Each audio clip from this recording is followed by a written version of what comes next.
Dear students and viewers, I welcome you all to Zyd Chemistry. Today our topic is once again about chemical change.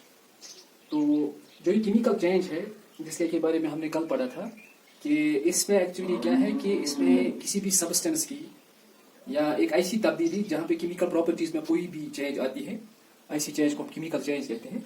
तो जो chemical change है इसको it forms a very important part of a branch of science that is called as chemistry.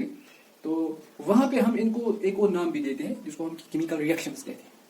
तो chemical reaction basically अगर हम define करेंगे तो हम इस तरीके से डिफाइन करेंगे कि chemical reaction is basically a chemical change और chemical change is a chemical reaction. Hence both these terms are we can state that they are synonym to each other or they are very much related to each other. And in this particular change what happens, chemical properties of the substance change. Whenever new substances are formed, there occurs a chemical change in them, or we can state that it is a change in which new substances are formed and it is a change which is irreversible, जो कि reversible नहीं है. हालांकि कुछ reactions है उस state को हम इक्विलिब्रियम स्टेट कहते हैं केमिस्ट्री में. अलबत्ता यूजुअली जो केमिकल रिएक्शंस होते हैं, जो केमिकल चेंज है ये इरिवर्सिबल है. तो इसमें हम इस बात को हम याद रखेंगे कि ये इरिवर्सिबल यानी कि रिवर्स नहीं हो सकती है.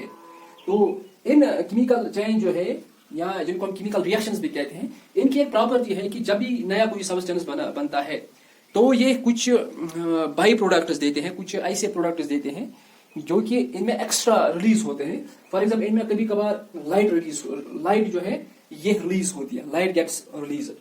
इनमें क्या है कि हीट रिड्यूस होती है. इनमें क्या है कि कुछ और बाई प्रोडक्ट जो है वो रिलीज होते हैं किसी वक्त.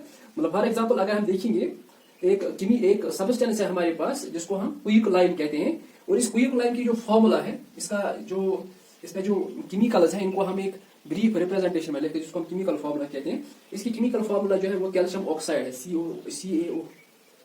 तो जो ये क्विकलाइन है, क्विकलाइन जब भी हम इसको वाटर के साथ कंबाइन करते हैं तो क्या होता है वहां पे एक्चुअली एक दूसरा सब्सटेंस बनता है जिसको हम सिलिकेट लाइन कहते हैं. तो जो ये सिलिकेट लाइन है एक्चुअली अगर हम किसी बीकर में इस रिएक्शन को करेंगे और अगर हम इस बीकर को थोड़ा ऑब्जर्व करेंगे तो हम ये देखते हैं कि जो बीकर है ये काफी ज्यादा ठंडा होता है पहले, लेकिन इसके बाद जो ही रिएक्शन कंप्लीट होती है, after the completion of the reaction, जो बीकर है it becomes very much hot. ये काफी ज्यादा गर्म हुआ होता है ये बीकर. तो हम इस बात को यहाँ पे याद रखेंगे कि जो ये रिएक्शन है, इस रिएक्शन में क्या है, जो हीट है ये बाहर निकलती है रिएक्शन से. Hence such reactions are also called as the exothermic reactions. In reactions को हम इसलिए एक और नाम भी कहते हैं, इनको हम एक्सोथर्मिक रिएक्शन भी कहते हैं. इन्हें एक ऐसी रिएक्शन जिसमें कि हीट बाहर निकलती है, एक्सोथर्मिक रिएक्शंस.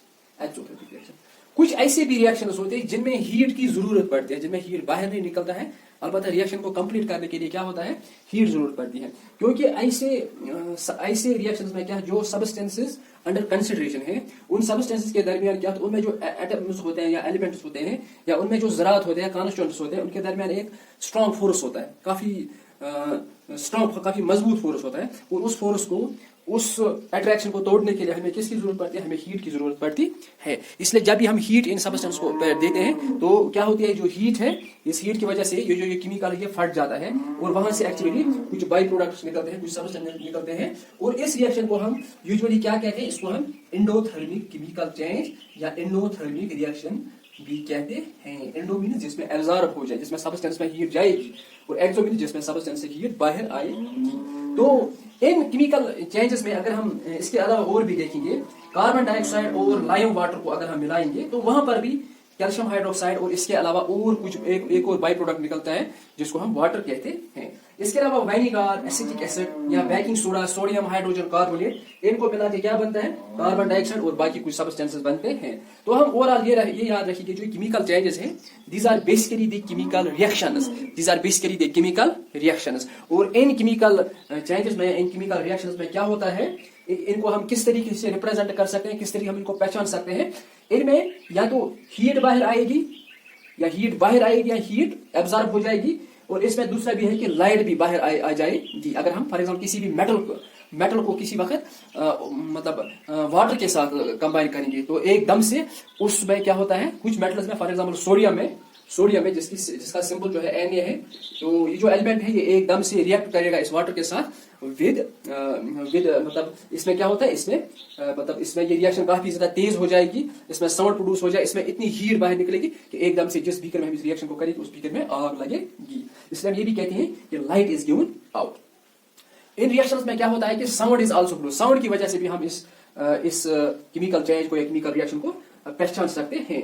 इसके अलावा इसमें चेंज इन स्मेल में भी इसमें जो स्मेल होता है स्मेल में भी चेंज आती है। अगर हम रिएक्शन करेंगे किसी ऑर्डर लेस सब्सटेंस की, तो जब इसकी रिएक्शन हो जाएगी तो वहां से ऑर्डर मिलेगा, दैट विल बिकम ऑर्डरफुल। उस ऑर्डरफुल के होने को हम ये कहेंगे कि इस सब्सटेंस में क्या हो गई, केमिकल चेंज हो गई या केमिकल रिएक्शन हो गई। इस तरीके से क्या होता है कि कलर चेंज होती है, रिएक्शन के दौरान कलर चेंज होगा। फॉर एग्जांपल अगर हम देखेंगे जो ब्लू कलर होता है एक केमिकल जिसको हम यूजुअली कैल्शियम हाइड्रोक्साइड कहते हैं, अगर हम इसमें आयन को डालेंगे तो इसका कलर जो है दैट बिकम्स ब्राउन। तो कलर चेंज से भी हम ये कहेंगे इसमें केमिकल रिएक्शन या केमिकल चेंज हो गई। तो इस रिएक्शन के दौरान क्या होता है, कोई भी गैस इवॉल्व होता है, रिएक्शन के दौरान ये भी हो जाएगा कि कोई गैस इवॉल्व हो जाएगा। तो जैसा कि हम देखते हैं कि मतलब जो ये होता है फोटोसिंथेसिस होता है, फोटोसिंथेसिस में क्या होता है, वहां पे जब वो भी एक केमिकल चेंज है, जब दो रॉ मटेरियल्स आपस में मिलते हैं तो वहां पे ग्लूकोज बनता है, इसके अलावा एक गैस निकलती है, जो गैस बाद में ट्रीज जो है, प्लांट जो है उसको फिर इवॉल्व करते हैं अपनी बॉडी से, किसमें, एटमॉस्फेयर में। इसलिए कहते हैं कि जो प्लांट्स हैं, प्लांट्स को कंजर्व करना, ट्रीज को कंजर्व करना हमारे लिए काफी ज्यादा अहम है, क्योंकि वो हमें गैस देती है, एक इंपॉर्टेंट गैस है जिसको हम ऑक्सीजन कहते हैं। So that was all about today's topic. Have a nice day.